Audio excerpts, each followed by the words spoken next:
guest is Angel Rebo, and he's known as the Confident CEO, and he plays multiple roles in his life. To name a few, he is an influencer, LinkedIn strategist, and international TV host. These are just a few titles of his, and today I feel honored to interview him. So, for our listeners who don't know you, can you tell us a bit about yourself and how the journey has shaped you today? Of course, thank you. Thank you very much, Mahmoud, for having me, and thank you everybody for listening to us today. So, as you said, my name is Angel Ribo, and my brand is the CEO Confidant. And basically, both accomplished entrepreneurs and corporate CEOs, they hire me to bridge the gap globally for expansion and exposure. I basically help them take their businesses internationally as a way to accelerate the growth of their businesses. And basically, I've done that for a long time already. And the reason why my brand is what it is because, when I left corporate America 5 years ago, I counted how many, companies and CEOs I had held before. And in the last 20 plus years, I have held more than 1,500 CEOs in 33 different countries. So thank you for having me. Besides that, I'm also the president and co-founder of Wisdom for Kids, which is a foundation we help underprivileged kids in Latin America become entrepreneurs using the local resources. Yeah, that's amazing. That's amazing. 1,500 is really big number. Yeah, that's a lot. How Yeah, long it's a have? big number. Yeah, absolutely. So how long have you been connected to this entrepreneurship and? Yeah, so well, I've been connected to entrepreneurship for a long time, since the 90s, because, all the time I was working, helping other companies develop their businesses.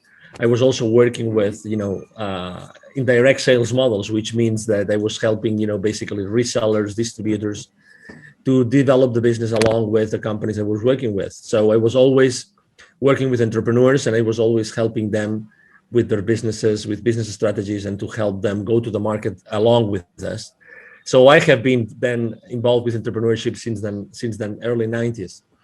And I have been involved with, entrepreneurship in Latin America as with my charity since 2018, probably. And we have already helped more than, 1,000 families since then. Yeah, that's amazing. Yeah, amazing. So how did you from where did you got the inspiration to start your nonprofit? Yeah, Basically, your so charity. yes, thank you. Yeah, absolutely. So basically, while I was working in Latin America, and I lived in Latin America for 10 years, and I worked there for over 15 years. So I was always exposed to poverty all the time. Every time I would go to visit some of the manufacturing plants that they were serving with the companies I was working with, all the time, those manufacturing plants would typically be in the outskirts of big cities. And those areas are typically, unfortunately, they have a lot of poverty. And it was very common for me to see kids asking me to keep my car safe while I was inside the plant, or they were offering me to clean to wash the car, or they were selling me gum or a bottle of water or something like this. So I was all the time exposed to both, very super powerful people in the continent, and at the same time to a lot of poverty. So in 2015, I had a spiritual experience that, allowed me to see very clearly that I had to help those kids. And if it wasn't me, who was going to do it? So that was probably the reason I was so exposed to poverty and so exposed to business that I eventually came to me very clearly that I had to help those kids. Yeah. So from as you said that they were selling you bottles, they were selling you gums. So through their act, so we can say they are already entrepreneurial from their heart. They're kids right now, yeah, but they're still trying to sell something and earn their living. So that's entrepreneurial. Then that's it. That's entrepreneurial. So they already Yes. had it. Yeah. Yeah. Yes. So obviously, I mean, it's difficult to say they were already entrepreneurs, those kids that were selling me those things, because as you know, many families actually, they are obliged to Yeah. suggest their kids to do this, so very often this happens not because the kids want to do it, because or it's because their parents or their tutors, they're asking them to do it. So that's a big of a difference there. But Yeah. um, the communities that we go to, it's basically we talk to the community leaders and we ask them, we would like to do that. We would like to actually deliver a workshop and help your kids in your community to become entrepreneurs. And it's not that common that those kids are already entrepreneurs. Sometimes they are, but it's not that common.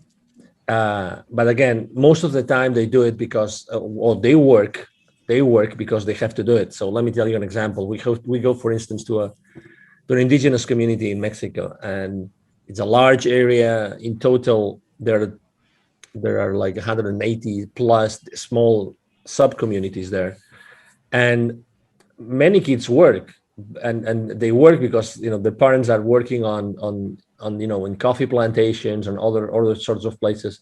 So they actually ask their kids to work along with them because the family needs that money, right? So they need more hands and more hands and more hands. So they don't really have a choice. And what we do from on or at Wisdom for Kids, we actually work very much the mindset of those kids. We help them realize that they can really become whoever they want in their lives, and we work heavily on their self-esteem. And we really try to suggest them, or to instill in them. We use very uncommon ways to approach them. I mean, it's not, our workshops at Wisdom for Kids are not like whiteboarding or blackboarding kind of thing. It's really more like experiential. It's making sure that we connect at an energy level with them, so that from then on they really, really, really like know that they can do whatever they want, that they are unstoppable, that they are infinitely powerful. We work a lot on self-esteem, but we do a lot of playing and jumping and dancing and singing, and also we do a meditation along with the rest of the activities that we do with them. And again, we try to really change the lives of these kids since the very beginning, because it took to us a long time to define and to develop this workshop, because we wanted it to make a big difference. We wanted it to make a big difference in their lives. That's really like amazing actually. Like I'm not finding the perfect word here that to describe how I That's feel. good. That's Yeah. good. Yeah, yeah, yeah, yeah. But as you know, I think it's important to expose people to new knowledge and to new experiences. And it took almost 2 years and two PhD students to develop the workshop that we're delivering today. So yeah, I mean, we have really invested a lot of time in making sure that what we do with the kids is really impactful and it's going to stay with them for the rest of their lives. Okay. So like, how long did it take to make those workshops? Yeah, well, I mean, it took to us 2 years to develop them, but it's basically two hours long workshops in which we pack really a lot of many different things. But it really flows very well because it's all about having the kids super excited for two hours. So it's really fun, and obviously, um, I mean, kids are magic, right? I mean, kids have this ability to really enjoy life like no one else, right? It's a blessing to be able to work with kids and to teach them things. So it's 2 hours, but it's really, when we go back to those communities, they really remember us and they really are excited about what they did, what we did with them, in when we first engaged with them. Yeah, that's like so great. Like truly, like kids are amazing because if you try to like they can be molded in any shape. That's a fact. So like if you just give them proper knowledge about something and make them interested in a topic, they're gonna go that way. Like that's the truth. And that's so like building their foundations from like that early age like is what the future needs basically. So like they are the future. Yeah, That's the truth. And if the foundations is not good, like then like how what the will the future be? exactly. Exactly. Exactly. So tell us a bit more about your spiritual awakening. Like what experience did you had? Yeah. So basically, thank you for asking. So basically, it was this. It's actually the second time that I feel this like super rush of energy. It was a Saturday morning. I was in a hotel in Mexico City. It was 8:30 a.m. I just woke up. I was really remorseful. I was really sad. I was really exhausted because I had worked a lot the previous week. I missed my plane to go back home in the previous day on Friday. So and as soon as I got into the shower, um, this incredible rush of energy went through me, and I started crying for no reason. And all those images of those kids I had met in Latin America started to come at me all the time. And I was for a few minutes crying under the shower, on my knees, and I really didn't know what that meant. But I'm having chills now as I'm explaining it, because it was really an intense experience, and I remember it was extremely sensitive and emotional for the rest of the day. But that meant something, right? I mean, I think that it's the second time in my life that I really listened to what the universe was telling me. Just to, I really believe that everything happens for a reason.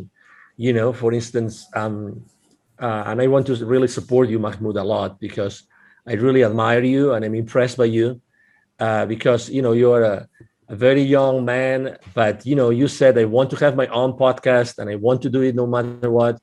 And he's at the other side of the world because he's in Bangladesh and I am here in Dallas, in Texas. And the chances of Mahmoud and myself, to me, they were really remote. But he was kind enough to invite me to his podcast, and I'm really thrilled. I mean, I'm one of his first guests, and I'm really thrilled to be able to share my experience, my journey, and my knowledge. And I think that it's a great you are a great example, Mahmoud, of someone that really wanted to make a difference in the world, and you decided to actually launch your own podcast and start doing it, no matter what. So this is exactly the spirit that I'm trying to instill the kids that I'm helping in Latin America, and this is exactly, I have been allowed to teach hundreds of salespeople in my life, literally from many different countries, and I have to say that all of them remember me, right? And I very often they reach out to me and they share things and experiences with me, and that's one of the legacies, right? Is that when you are able to help people, they will always remember that. They will always be there, and they will always remember that. And life's too short to waste it with the wrong people. And let's make the most of the time that we are together, and let's make the most to help your audience, because at the end of the day, I'm sure that you, Mahmoud, you're doing this to help your audience. You want to inspire people with content, with good content, with valuable content, and with also nice stories that are going to inspire other people to do things and to take action. And I tell you, everybody who's listening to us today, it only takes your will. It only takes your will to take action. My favorite business mantra, is taking perfect action now. Anybody can take any action, and you don't know what's that's going to take it, right? And everything happens for a reason. For some reason today I had to be on this podcast in Bangladesh, and I'm so blessed to be here because I'm able to answer Mahmoud questions, and I'm able to help his audience and to skyrocket his podcast. And I'm going to support you, Mahmoud, as much as I can on my social media whenever the episode is uploaded and is published and everything. So this is what life is about, and I really want to commend you for doing what you do every single day, Mahmoud. Yeah, thanks a lot. Basically, I'm very flattered to hear that. Like, yeah, yeah, like every single word that you said was extremely like absolutely true. It actually is only will, like the first and the only thing.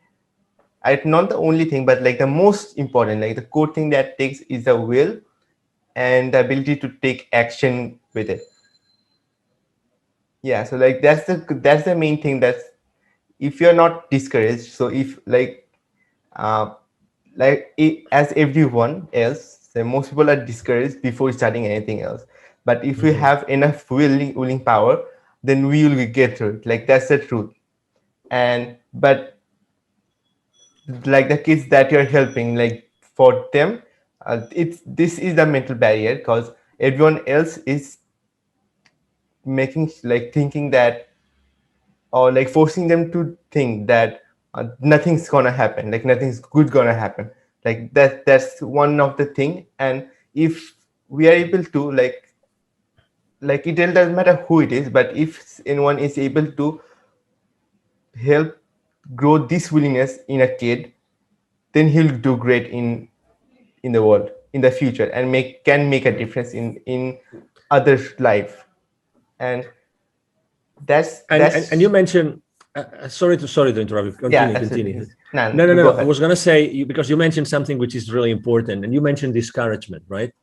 It's true, and that's something that we face when we go to Latin America, because when we help kids and we have this, let's say the initial workshop, obviously we know that it's very easy for the kids' parents or tutors to just with one word, with one eyesight, just to say, "What you just learn is useless" or whatever, right? I mean, so they can be easily discouraged. But I think that the example that we have to actually give ourselves, you and myself, as opinion leaders, I think that discouragement is just, it's just a temporary loss of enthusiasm. That's what it is. So, I think that we should, and we do teach the kids that, there's no such thing as a failure, and that everything happens for a reason. There's all the time there's a reason why we have to do things, and there's a reason why we have to perform certain activities and do certain things.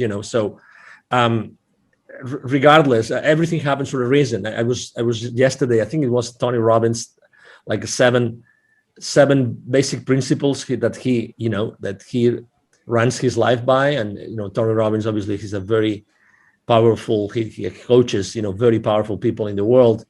And one of the things that he was saying was, it's everything happens for a reason, and it's true.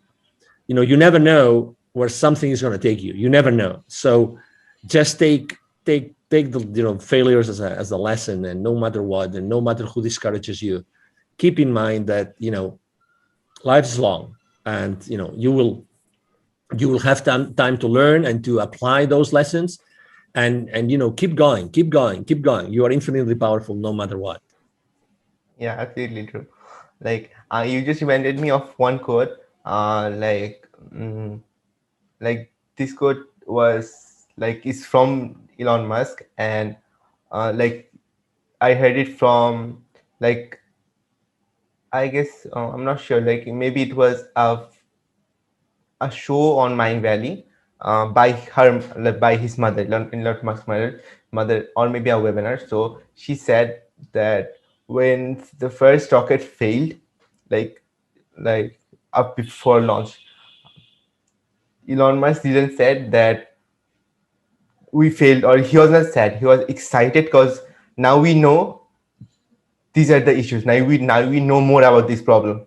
Now we can try to find out solutions of it. So I think, and everyone should think in this way, that any failure that occurs, we know that now we know which problems we have to solve, and now we know which actions we have to take to get better at it, to take a better approach, and to take another way or build a new way to go where we want to go, or maybe we can go further than we how we planned. And I that, agree. yeah, absolutely. And this is a like very powerful statement, because like I guess 90, I'm a very big fan of 80/20 rule. So I'd say 80% of people are discouraged or like see failures as like that's it, that's end all, like that's end all, and they are not learning from it. So, and from also a book, I'm not sure like the name of what's the name of it, it was. So it said that until the time you learn from your mistakes and get better at it, you're gonna keep failing on that thing. Yeah. So, so you have to see every failure as a way to learn new things and grow our skills, so that we can like just crush that thing. Yeah, I agree. I agree, Mahmoud. Totally. And again, that's why it's important to keep the enthusiasm, from one failure to the next failure, right? And again, I think there's a saying also about that. So, yeah, that's why, I am a pretty upbeat guy, and very enthusiastic and very passionate about what I do, and being on interviews and everything. And that's why I think that's also a mission. The ones of us that we are good in communicating, or even if we're not so good and we still want to learn and can learn about communication, I think that we have to do it because we have a mission. We have to help others that are not on the same spot, to keep on moving forward, keep on moving forward. We are right now living, after 12 months, it's now March 2021. We've been for 12 months now living under restrictions all over the place. And I'm sure that Bangladesh is not an exception. So, we have learned that it's possible in only a few days for something to be really literally be running all over the world, right? So, and restrictions all over the world. So I think that we have to help each other, and we have to make sure that we use everybody's energy for the good of everybody. Really, I really believe so. Yeah, absolutely, absolutely. I completely agree with that. So I actually missed a word that you said, like or like I catched a word. Um oh, sorry. Um yeah, so the question that I got in mind when you were saying that, so like what was the biggest struggle that you face, like communication struggle that you faced during the quarantine? Like this question just came into my mind when you were talking. Yeah. Well, first, here in Texas, I think we only had 1 or 2 weeks of lockdown. So, I mean, we really were not quarantined, and people were going out on the streets still. So we've had a very, let's say, as many other countries in the world. I mean, I can talk about Sweden, about Finland, about Norway, about Serbia, Montenegro, Albania, Tanzania. I can literally talk about countries all over the world that have had a different approach, as opposed to being extremely restrictive. They have actually kept, the, let's say, the freedom intact, so that the human body would actually adapt and everything. I mean, if you see every country has led, and every state here in the US has led, let's say, the situation in a different way. And so I wouldn't say I had communication problems. I would say, obviously, that I'm used to have face-to-face meetings, so I had to stop having face-to-face meetings for a while, but I resumed them. And again, I like last year, I met personally face-to-face tens of executives of companies here in Dallas. So, you know, again, I think that being respectful with everybody, you can still keep on, communicating with them, and just be cautious and aware of maybe some restrictions that had to be in place. That's it. But yeah, it's a good question. I think that maybe communication wasn't the problem. Maybe connecting, right? I think that it's strange to see now someone that did not disconnect with someone. I like to say that I'm really, one of my missions in life is to connect the unconnected. And so I think that last year a lot of people got unconnected or disconnected. There were a lot of bridges between people that were burned. And again, I consider myself also as a public figure being in that spot in which I have to really diligently work to bridge that gap between the people that were, polarized or disconnected, or, fell into different sides and they could not, reconcile. I think that it's important for us to be building those bridges, because, we've always lived in peace and loving and liking, so why allowing those, probably one of the most difficult months in our lives, why allowing them to be, forever, permanently, like, uh, wiping out our connections. And so that's why I think that connection is something that really was damaged last year, and not necessarily with me, again, because I know that I have to be extremely compassionate about everybody, and thoughtful and aware.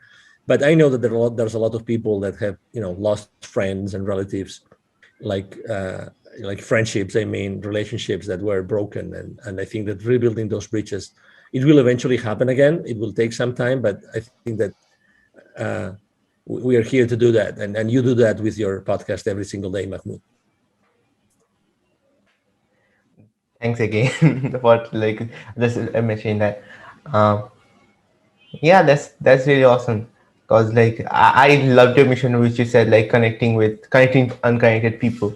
Cause like that's really important. Cause because of this, especially this, I don't exactly say that because of this only this, let's say, pandemic only, but for a pretty long time people are unconnected. Like people are getting unconnected, like they're connecting on social medias, that's true, but most of the people are unconnected with each other. And that's a really big problem because we have to get connected to solve the biggest problems in the world. Let's say like hunger is a great problem in a large portion of the world. So let's, for even solving that problem, we have to get connected. And if you're connected, and like connected minds create solutions, that's the thing. Like, because, well, let's say like the most genius person in the world, let's say Einstein for example, though he's not there anymore, but even if he was alone, he might have, like, he could have did the best thing, like invented the best thing. But if, like, when other people were also around him, like that's what actually boosted his invention a lot. I believe that, because it doesn't matter how intelligent you are. It's about connect, like getting together with other great people, and then you can create the best of the best thing. True. Yeah, yeah. I mean, and you're touching upon something which is really important, which is collaboration, right? I Yeah. mean, the lack of connection, could unfortunately be at the end could be like a lack of communication, right? But it doesn't have to be. I think that reconnecting means that collaborating as well, and I think that the future of the world is collaboration.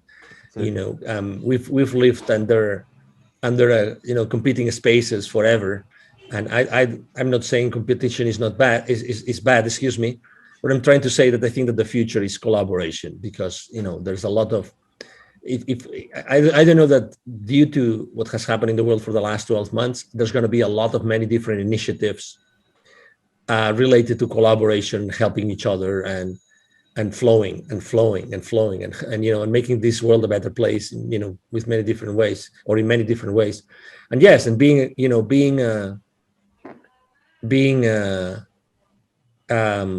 aware of this, I think, is really important today.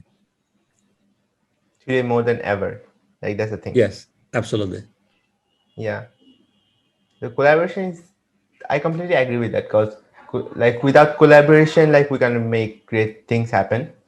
And like in the future, all the great innovation has to come through collaborations, and not in the future as well, like in this time, let's say today we need anything that happens today is because of collaboration. And if you are not connected with amazing people, like people who want to have, like who have similar passions with ours, so let's say we want to solve this problem, and there are a lot of people that we don't know about who are also passionate to solve this exact problem, not even with a different thing, like not even with a twerk or anything. So if we are able to bring those all passionate people together, like they're gonna work passionately even if they have nothing. And that's where the magic begins, truly. Mhm. Yeah, we are magical beings, and we are infinitely powerful. It's a matter of just talking to each other, and helping each other, and keep on exploring, and keep on, that's why I go back to the same thing, taking imperfect action now. I think that taking action is so powerful. It gives you so much power, and it gives you so much experience, and you are able to be more intentional in what you do every single day. As much as you take action, you keep on putting yourself on the line and doing things that you didn't think that you could do. So it's like me, when I started my, let's say, my solopreneur career. Well, right now I have a large team in my company, but when I started, it's actually, I mean, I had a very limited presence on LinkedIn, for instance. LinkedIn is the platform where I work the most. Right now I have 27,000 connections, and I have made a lot of mistakes, but right now I have a very engaged community. I help them a lot. I give a lot of value away. And this is, it's just, part of who I am, and part of making mistakes, and doing a lot of things with many different people. It's I think that, and I think Tony Robbins says it very well also. I think that that your worth, or even your wealth, is totally proportionate to the amount of people that you're able to help. So if I want to help, if I want to be really, like, wealthy, I think that I have to really make sure that I'm able to put out there a way in which, hundreds of thousands, if not millions of people can benefit from what I do. Absolutely, absolutely. So, like, I don't know, like, talking with you, like all the codes are coming into my mind, like while talking to you, because um, so it's about helping people. Like, one thing is, if we want anything in life, I forgot the author of it who said it, but if you want anything in life, like, sorry, I said opposite. We can have anything in life if we help enough people, and this is absolutely true, because even if we are selling any product, we are helping them to solve a problem. So in that regard, we are helping them, and the more people we're able to help, and or another thing, so like if the problem is bigger and we are able to help more people, and we're gonna get more wealthy, like that's the truth. And it didn't, like, it's not anything forceful that we're taking money. It's just we're helping, and in that exchange they are giving us. Yeah, I agree. Absolutely. Yeah, I mean, it's by definition. I mean, it's you know, but that's then it's the question is then, if the people listening to us, right, if they want to get help, and they want to reach that point, how do they do it? How do they get the message across? What's the right message? What's the right service? What's the right product? I remember last year here in the Dallas community, I collaborate a lot with many different business accelerators and startups and entrepreneurs. And I gave actually 2 times last year. I gave a couple of uh, webinars about pivoting. So pivoting is the concept of reinventing yourself, right? So when you pivot, this means that you are, I mean, that Completely falls like shifting. the basketball. Yeah, exactly. So the basketball term of pivoting, right? So um, I think that it's important that you know how to pivot. It's like important that you know how to put in place what your passion is, what your expertise is, what the market really, Wants. is willing to pay, and what the market wants. Those 3 things, those 4 things, excuse me. I think those 4 things are extremely relevant and extremely important. And that's really the basis for for anything else that you want to do. But you have to do it properly. I think that you have to do. If you haven't done it yet, just ask yourself those 4 questions. What are you passionate about? What other people tell you that you're really an expert on? What do you think that the market needs and or the market wants? And because that's important. And then, is the market going to pay for it? And how much is going to pay for it? So those 4 questions, ask those questions to yourself. And I think that you will then be able to really set up a starting point for your entrepreneurial journey. Yeah, those four are really amazing questions, because we can start from there. So like if we kick out every other thoughts from our mind and we start from there, we can get a clear direction, and we understand the people, like what they want, what we want, and then align it with like what our strength is. And then to like after combining it, like we'll set the price as well, like depending on the market how much they want to pay, and then release it. And another thing that also came to mind was we have also have to check if the market is also ready for it, because there are a few invention, I guess, of which was invented Hmm. and they did not succeed when they were invented. Yeah. Yeah, because the market was not ready yet. But after a period of time when the market was ready, then when it was released, it became a quick hit. Like in overnight, it became overnight hit because the market was not ready. Yeah, yeah, I agree. But still, I always like to ask the question of not whether a product or service is going to succeed, but how do we make it successful? I think it's a different, I think it's the right question to ask yourself is to ask, what do you have to do or how do you have to make it successful? I think that we should ask ourselves a different question. And that's why it's so important also what we do in the schools with the kids, underprivileged kids. It gives us, you know, again, being in touch with kids all the time, and so being able to bridge that gap between the super powerful, connect the super powerful, connect them with the super underprivileged. It's such a great experience because, again, it's bringing the authenticity of the kids and also the power of the ones that have achieved almost anything in their lives. Absolutely. Like yeah, absolutely. Those are like these are very powerful words. You can say like these are like the definition of growth. You can say I for me. Yeah. So now before we like get out of like this conversation and to go ahead of our day, like is there any last in word of inspirations or any final words that you want to say? Yes, Anyone? definitely. So, yeah, the first thing obviously is thank you again, Mahmoud, for having me. Thank you to the audience who's listening to us today. My name is Angel Rebo for the ones that are only listening and not watching this video and they don't see the visuals here on the screen. Angel is spelled like in angel, and from heaven, and Rebo spelled R-I-B as in boy O. If you want to find me, my brand is the CEO Confidant, as Mahmoud said earlier, and you can find me very easily on LinkedIn, the professional network. But you can find me easily anywhere, really, because I post everywhere. Really, I post everywhere every single day. Okay, I post everywhere every single day. So you will find me on Twitter, on Instagram, on Facebook.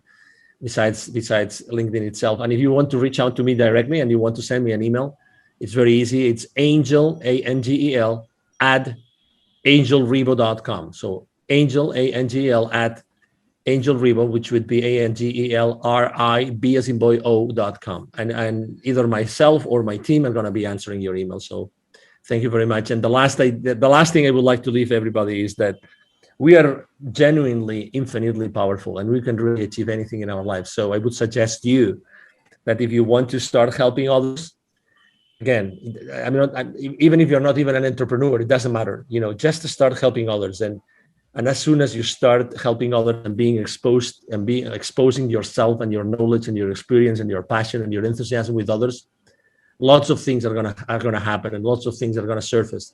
I encourage you to do that, and you will see how your life changes in a very short period of time. Yeah. So even while living, you just said your like you share your biggest wisdom, and so I'm sure people who are listening to this got value out of it. And yeah, and thank you very much for coming to the podcast. I highly appreciate your presence. And yeah, that's how we end it. And I will soon upload it. So